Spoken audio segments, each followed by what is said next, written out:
Je viens de voir probablement le film le plus choquant de 2024 et il fallait que je vous en parle. Si vous suivez vaguement les sorties et les actualités cinéma, vous savez que le film The Zone of Interest, ou en français La Zone d'intérêt de Jonathan Glazer, vient de sortir il y a maintenant quelques jours en salle et le film reçoit plein de récompenses, que ce soit au Festival de Cannes, aux Oscars. Le film est aussi bien apprécié par la critique que par le public, mais ce n'est pas de ce film dont je vais vous parler aujourd'hui, mais de Green Border, réalisé par Agnieszka Holland, réalisatrice polonaise, dont le film vient de sortir le 7 février 2024, soit un jour à partir du moment où j'enregistre cette vidéo. Pourquoi est-ce que je vous parle de ce film? Eh bien tout simplement pour vous expliquer à quel point il est important que vous alliez le voir et qu'il met en avant les choses que l'on voit le moins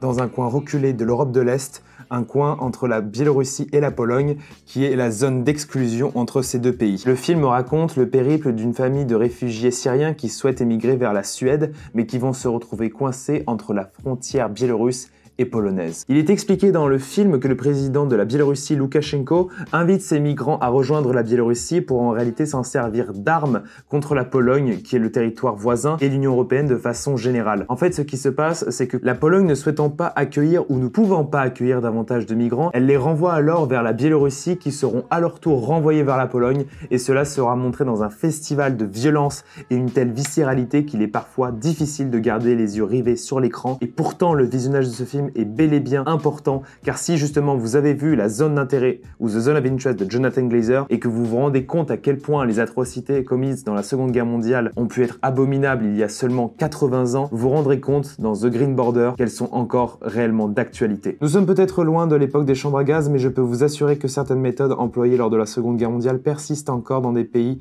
non loin de l'Union européenne, à quelques milliers de kilomètres de chez nous, et c'est pour cette raison-là que le visionnage de ce film est primordial, car il met en lumière certaines choses que nos médias occidentaux ne nous montrent pas, pensant que nous ne sommes pas concernés. Et c'est faux.